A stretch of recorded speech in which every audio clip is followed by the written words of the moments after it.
Assalamualaikum warahmatullahi wabarakatuh.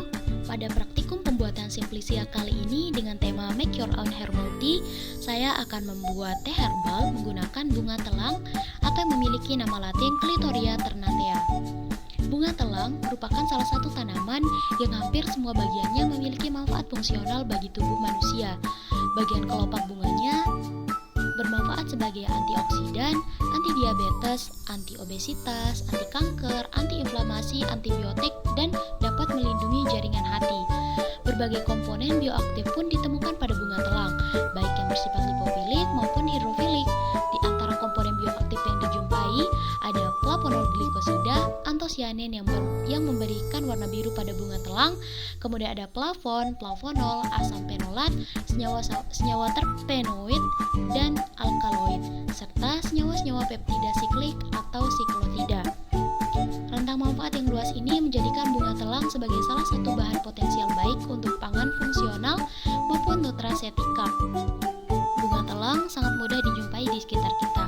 Bunga telang ini merupakan tanaman merambat yang dapat ditemui di pekarangan dan tepi persawahan atau perkebunan. Dilihat dari bijinya yang serupa dengan kacang hijau, tumbuhan ini termasuk suku polong-polongan. Selain memiliki bunga berwarna ungu, bunga telang juga dapat ditemui dengan warna pink, biru muda, dan putih. Bunga telang merupakan bunga majemuk yang terbentuk pada ketiak daun, memiliki tangkai silindris, panjangnya kurang lebih 1,5 cm, memiliki kelopak berbentuk corong, mahkota berbentuk kupu-kupu dan berwarna biru, tangkai benang sari dapat berlekatan membentuk sebuah tabung, kepala sari bulat, tangkai putik silindris, kepala putik bulat. Kemudian untuk buahnya berbentuk polong, panjang buahnya 7-14 cm, bertangkai pendek, serta buah yang masih muda berwarna hijau dan setelah tua berubah warna menjadi hitam.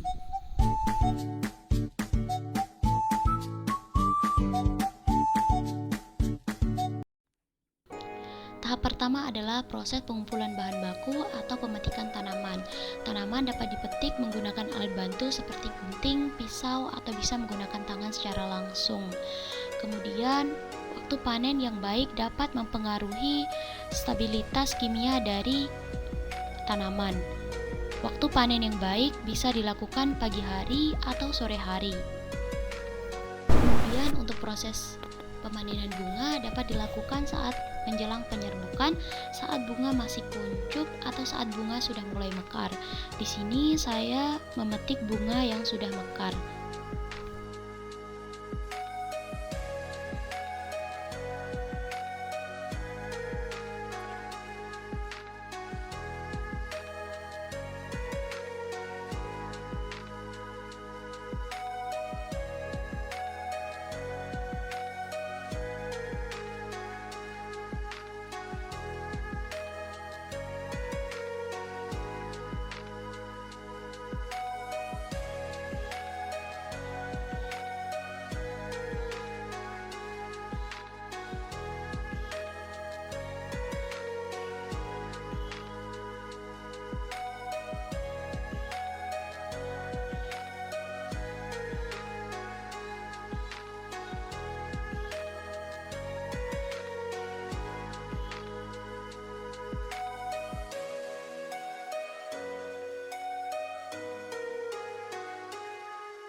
Kemudian setelah tahap pengumpulan bahan selesai, dilakukan proses sortasi basah dengan tujuan untuk memisahkan kotoran-kotoran atau bahan-bahan asing seperti akar, kemudian tanah, rumput, bagian tanaman yang rusak, dan pengotor lain seperti mikroba yang mungkin menempel.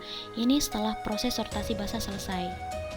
Selanjutnya dilakukan proses penimbangan agar nanti diketahui berapa rendemen dari bahan. Sebelumnya wadah ditaruh terlebih dahulu dan bahan dimasukkan ke wadah. Di sini didapatkan massa bahan sebelum pengeringan 28 gram. Selanjutnya adalah proses pencucian bahan. di mana di sini proses pencucian dilakukan untuk menghilangkan mikroba-mikroba yang mungkin masih menempel, dan karena bahan yang digunakan adalah bagian bunga, jadi proses pencuciannya cukup di bawah air mengalir saja sebanyak 3 kali pengulangan.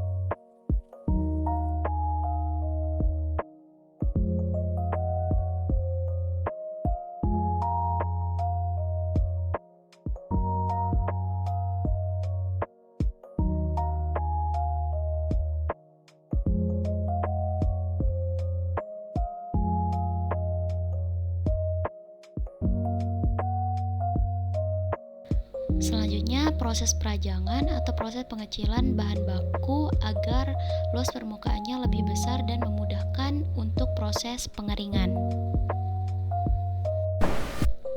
Selanjutnya, tahap pengeringan. Tahap pengeringan di sini merupakan salah satu cara untuk mengawetkan bahan.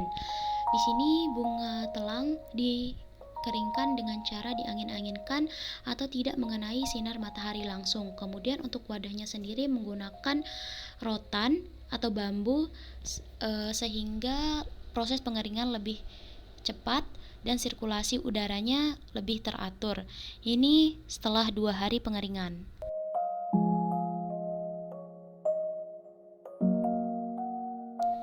Selanjutnya, setelah bahan kering, dilakukan sortasi kering untuk memisahkan kotoran, bahan organik asing atau simplicia yang rusak akibat proses pengeringan.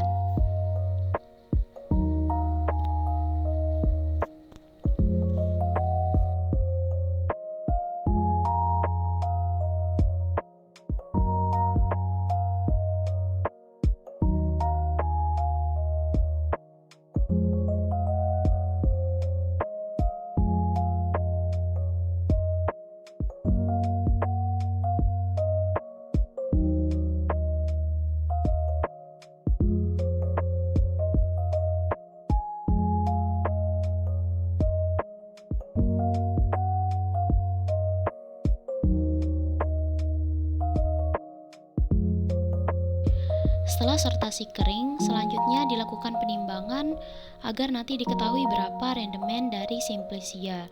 Terlebih dahulu ditaruh wadah yang digunakan, dan di sini berat simplicia atau massa simplicia yang tersisa sebesar 3 gram. Selanjutnya, berat awal setelah sortasi basah dan berat akhir setelah sortasi kering digunakan untuk menghitung rendemen dari simplicia. Untuk wadah yang digunakan, di sini saya menggunakan toples kaca untuk penyimpanannya. Tahap selanjutnya adalah proses penyeduhan dari herbal tea.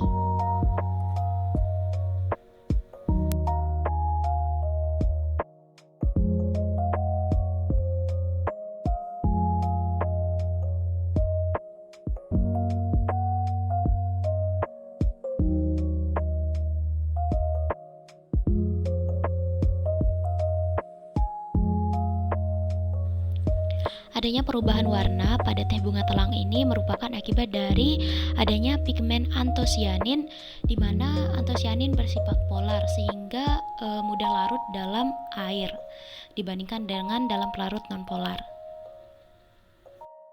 Setelah proses penyeduhan, aroma dari teh telang ini tidak beraroma aneh. Aromanya hampir sama dengan teh hijau atau teh pada umumnya, sehingga mudah untuk dikonsumsi.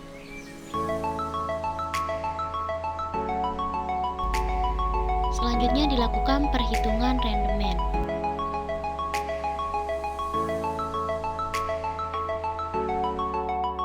Sekian video pembuatan simplicia kali ini. Semoga bermanfaat dan sampai jumpa di praktikum selanjutnya. Terima kasih.